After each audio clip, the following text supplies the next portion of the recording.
Hey, how you doing? My name is Christopher Jenkins. I'm here reporting for indigoLife magazine. I'm here with Dr. Clemons. He's a professor at FAMU University, and we're here to discuss his new program on hip-hop music that he's incorporating at the university. And it seems like it's been going very well in its beginning stages. And I just wanted to ask you a few questions about that.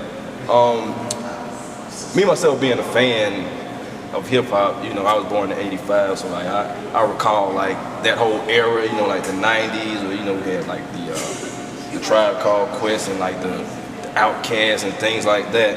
And I just wanted to ask you, like, why do you think the young people today are so blind to like some of those earlier artists? Like, why do you think they're not getting that message of some of those earlier artists? Well, I think it's largely lack of education and knowledge, and I think many of them just don't know that it exists, right?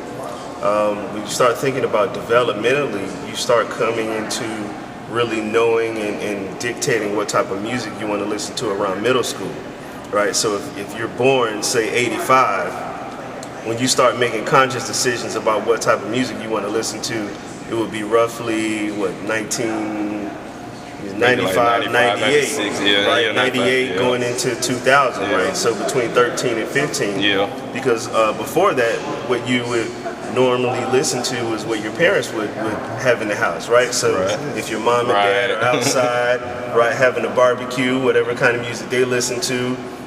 You know, if your grandmother, like my grandmother growing up, she listened to Mahalia Jackson. So and it was like the Mahalia Jackson Christmas album, right? So if it was the middle of June, I'm still listening to Mahalia Jackson.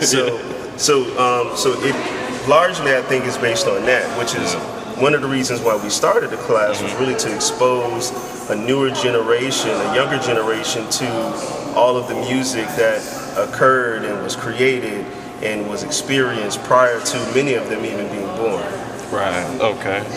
Yeah, because I think that's one of the main problems. Also, like they're just misinformed or ill-informed about it. And I know for myself, when you know, like the younger cats, they might say, well, like, who is that? I have never heard of them, or like, I don't like that song. Or I might say, like, well, do you know that they took that song from an old Temptation song, or things like that? And I try to tell them, you know, like, it's a history to it. Like, if you go back and do the research, then you'll be surprised at what you find. Yeah, so I think it's really good. I'm really behind what y'all are doing. Like, I really think it's needed. Also, though, I wanted to ask you, being that we're talking about hip hop, you know, we know that hip hop really gets like a bad stigma a lot of times from the media. You know, they categorize, you know, the rappers and the artists as, you know, the thugs and the gangsters, or, you know, selling drugs. And I wanted to ask you, like, why do you think the older generation is so avid on keeping hip hop in such a dense air, like a dense space like that? They just put it in a box, you know. Like, why do you think there's such a big resistance from the older generations? I think it's largely the same thing. A lot of the older generation, they're just ill-informed and lack of knowledge. And part of it is because you have sort of this generational gap and sort of this reverged ageism. So, and you got to think about black culture, right? So black culture sort of rests on this notion of honoring your elders, you know, having respect for them. And, you know, as a youth, you know, you have to sort of walk that rites of passage so you get to the point where you know what you're talking about, because you're always that young one in the room. Yeah. You know, even when you know, I had a PhD, you know, I had, you know, 2 kids, I was, you know, 30-something years old, and I walk into a room and they go, young man. You know, that kind of thing. And I'm like, wait a minute, I got the PhD just like you do. So, I mean, a lot of that has to deal with, I think, our culture. But I think more importantly, one of the things that I like to do is to really talk about the connections between hip-hop and all of the music and musics that came forward. So, so some of my research within the Institute deals with looking at African and African-American musical traditions and how hip-hop has adopted many of those traditions and how they're one and the same. You know, back in the 1950s, Pygmy Markham had a song. It was "Here Comes the Judge," right? It was a, "Hear ye, hear ye, here comes the judge, here comes the judge," and that was a rap song.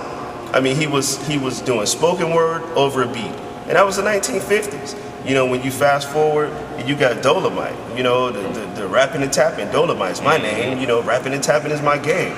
You know, you got the Last Poets.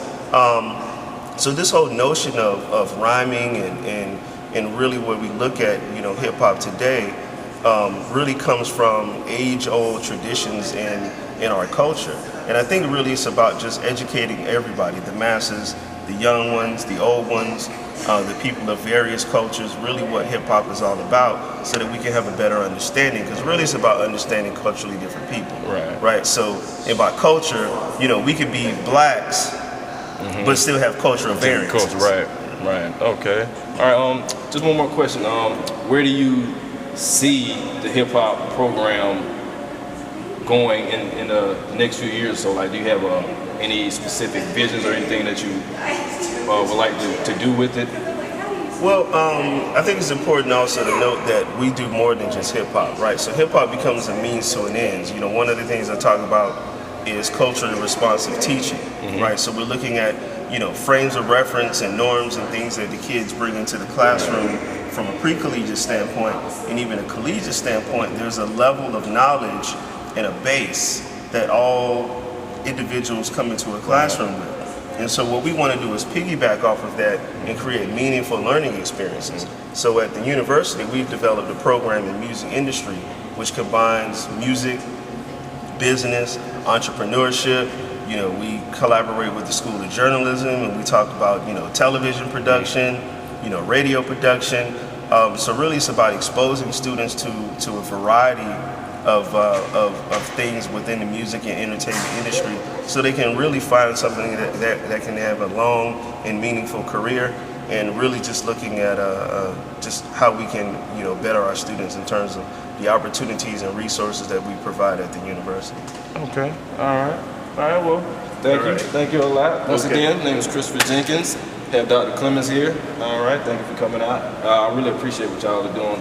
Like I said, I really think this is a good idea, and I look forward to seeing y'all again and doing this again next year. All right, thank you. Thank you. All right.